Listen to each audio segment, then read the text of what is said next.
Now moving up north, we have the Manhattan Bridge. Yes.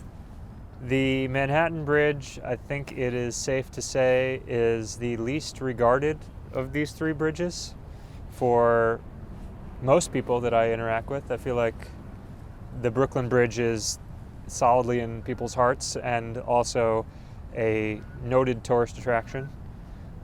I happen to have a soft spot for the Williamsburg Bridge, and for reasons we can get to as we encounter it. And the Manhattan Bridge, because it's kind of sandwiched in between the two of them, and because it's not entirely a pleasant experience to walk across, I would say it is the least pleasant of the three to walk across. Yeah. Well, you were saying you felt it sway. Yeah. And it's loud. Yeah. I mean, how many times did we it was kind of actually an interesting way to have a conversation. By the last time that we had to pause mid-sentence to wait for two trains to go by, I was thinking to myself during that pause, there is this maybe there's some interesting meditation exercise you could do while walking over that and having a conversation where the distance of the train passing gives you time to think about what you're saying and gather your thoughts, and you just get enough time to get out one thing before another train passes and you respond. Or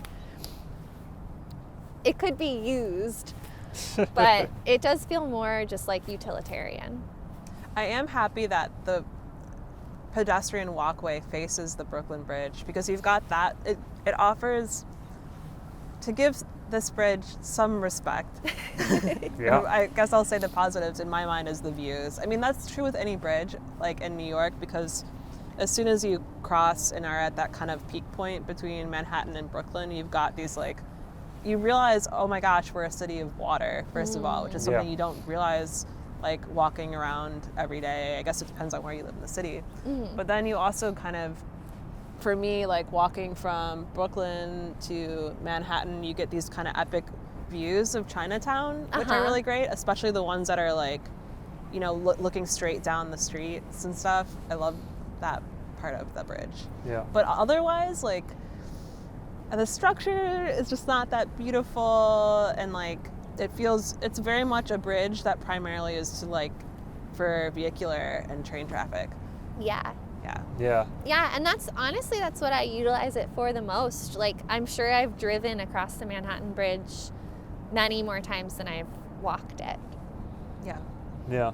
I've had an appreciation for the coloring of it that I hadn't had prior to this week. Mm-hmm. I like the white and blue as observing it from the Brooklyn Bridge. I thought that's nice. Yeah. It almost, to me, feels very elementary. The color, it feels like Sesame Street made it or something. It's what color's this bridge? Well, it's blue. Yeah. It's not any particular blue. It's just blue. Yeah. But I don't know, there's something actually kind of sweet about that it I guess it got a lot of criticism at the time that it was built, but in a way I kind of actually, I don't know, I kind of like that it's just a bridge that's a bridge. How are you going to compete with the Brooklyn Bridge? It's I'm next to the Brooklyn Bridge and I'm just a bridge. I'm not trying to be beautiful. Brooklyn Bridge has that covered. I'm just getting people across. Yeah.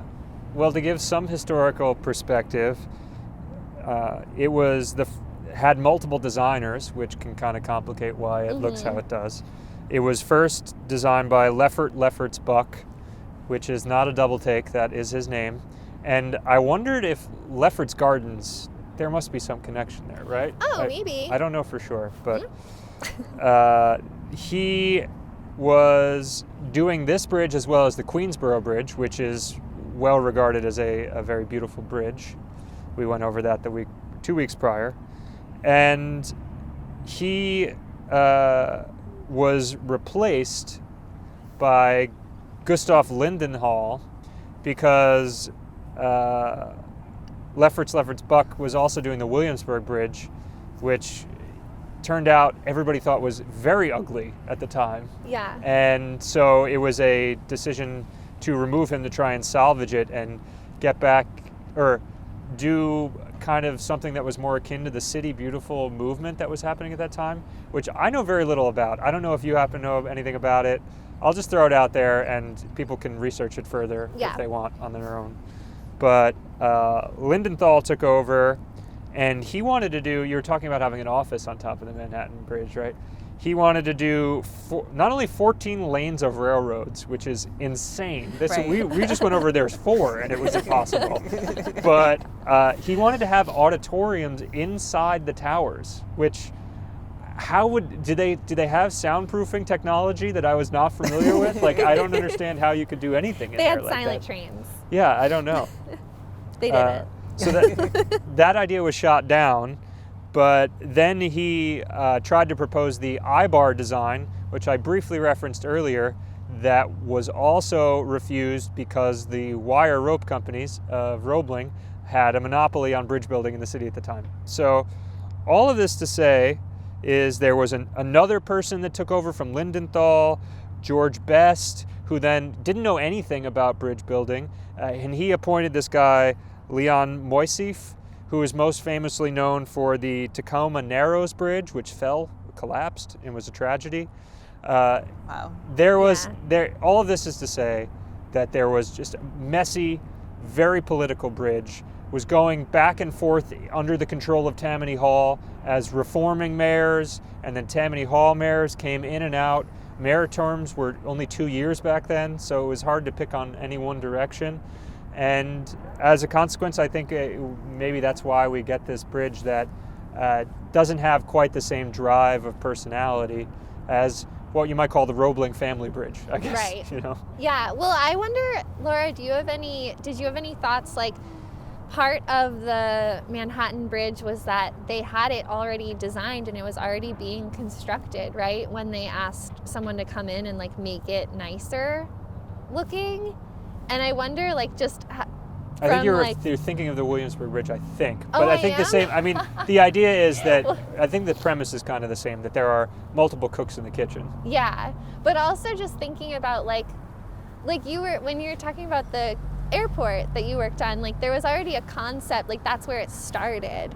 So it just sounded like such a difficult task to be given to, like, you already have this bridge designed, and now, like, we want to just like have another designer come in and another designer come in and like come on top of that. But it's like,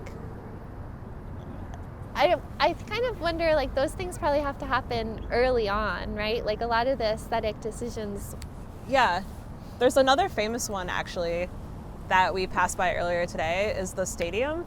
Oh. Which is, what is the name of that the stadium? Barclays Center? Yeah, Barclays Center. Forgot, it's named after that company. Right. Yeah, no, that stadium was a really, really boring stadium. And I believe, like, shop architects, they became pretty famous for doing the redesign, which was essentially taking a normal stadium and just cladding it with that crazy, like, thing. Right.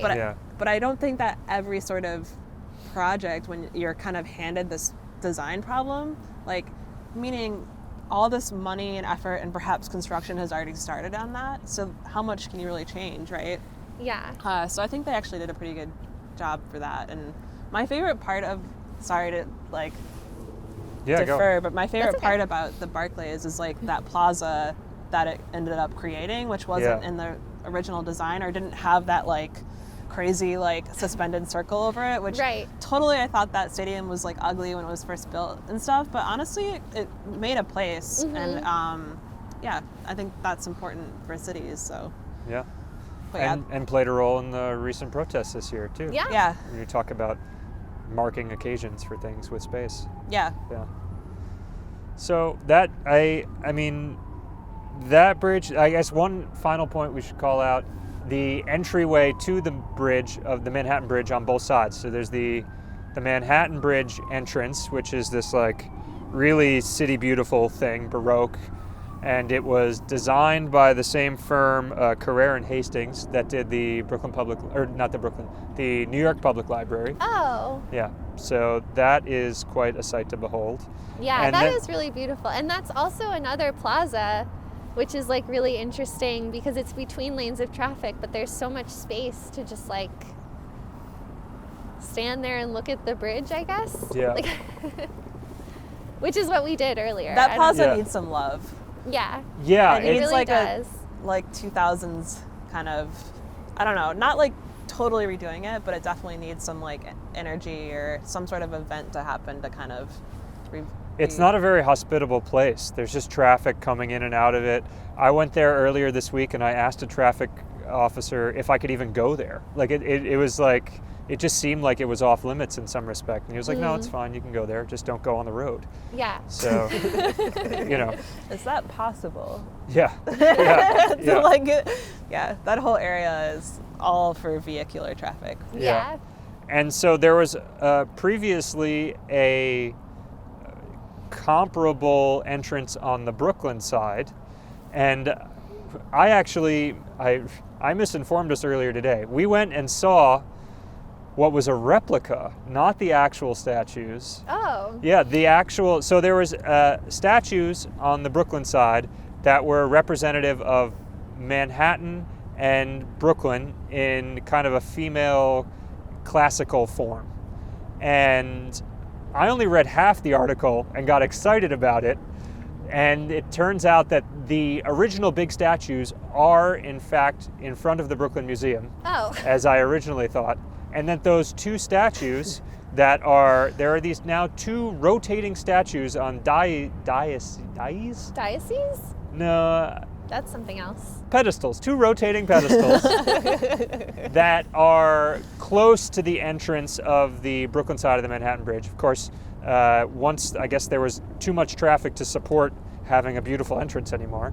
And those were done by an artist in 2017. Oh. And they rotate near the entrance. They are miniature replicas of the statues that reside in the Brooklyn Museum. And they light up at night. Oh my god. Yeah. So tacky. Yeah, I love exactly. it. Yeah. Why not? Yeah, exactly. So I do definitely have to go check out the Brooklyn ones as well, the ones at the Brooklyn Museum as well. Yeah. But I guess that's all there is to say for now about the Manhattan one.